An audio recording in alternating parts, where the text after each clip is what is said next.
Returning now to that spotlight which has been cast on the country's big four banks.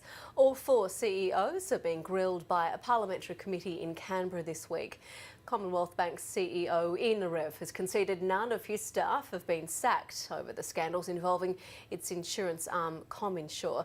Well, for more on this, I'm joined in the studio by Dr Rob Nicholls. He's a lecturer in business law at the University of New South Wales. You've also been involved in reviewing this sector. Yes. First off, I'd love to hear your comments on Ian Narev saying that no one's been sacked. There hasn't been a very strong response to this ComInsure scandal. The ComInsure scandal is big, and it doesn't seem to stop after the 7:30 report last night. There are still issues: non-payment for heart attack, non-payment for what was found by a coroner to be suicide. It's a real problem, and it's a problem for the bank not being able to, in effect, distance itself from these issues, nor, it seems, being able to address them head on. When we heard today in Narev saying, well, I haven't heard about this particular case, perhaps it's time that each of the bank CEOs got a better brief on all of the aspects of their business. Also, we heard him describe credit card debt as the riskiest debt that they have. Yes. When questioned about why interest rate cuts haven't been passed on in full to customers. Do you buy that? Do you think that's a reasonable... It is. It works potentially for credit card debt because, as Ian Narev said, it's unsecured debt, so there's no property to chase after. The argument doesn't work so well for mortgages. You've got property, the mortgage is the security for the loan, and it makes a little bit of difference there to say, well, why can't you pass it all on in the case of mortgages? There are issues because banks borrow from different institutions, they borrow internationally, not all their costs are determined by the Reserve Bank. But increasingly, especially in a low interest rate environment, the amount that they pay for money is much more closely linked to the RBA rate than was the excuse that was used in the past.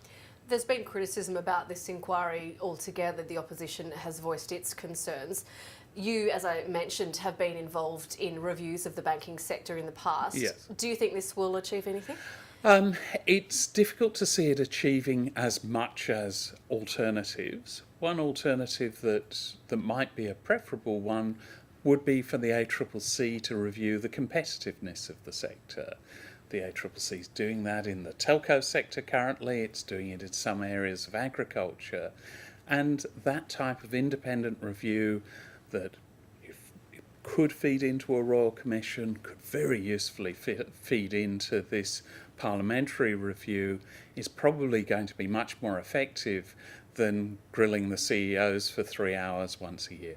Now, you've got a theory about how to make the banking sector more competitive to give customers a better deal. What is it? Basically, it's to allow bank account number portability in the same way that you can switch between your phone companies at the end of contract, but with that, just making it easier to switch, so the banks need to be more competitive to keep you as a customer. But with that, an ability to be able to compare the offerings of different banks. And one way of doing that is to have access to an open, what's called an applications programming interface, but essentially so both the banks themselves as competitors and independent platforms can look into the banking system, compare what's being offered by each of the banks, and then come up with what's best for you. So you might be able to find a better mortgage, you might find that your current bank offers you the best deal that you could possibly get. But allowing for switching, allowing for easy comparison is a way of getting a much better competition between the banks without risking the stability of the banking system, which is an important thing. We've had a strong and stable system. You can get to increased competition without damaging that stability. What's the feedback you've had from experts within the sector about this proposal? Well, it had been, when the first work on this was published, it was roundly rejected. The UK has come up with a system which is very similar to this and is being implemented currently through their equivalent of the ACCC, And I think now we even had Ian Narev today saying, well, perhaps things that make bank accounts more portable, making switching a bit easier, is something that the Commonwealth Bank at least will come to. What would be great is to see the other three chief executives coming up with the same line over the next 2 days. And is it something that could easily be put forward and I guess monitored? Does it need... It doesn't need monitoring because it's self-monitoring. In effect, if independent platforms can't get access, they're going to scream to the regulator, and it doesn't matter whether the regulator's APRA or they're screaming to the ACCC. So it's a self-monitoring system, which is part of the beauty of it.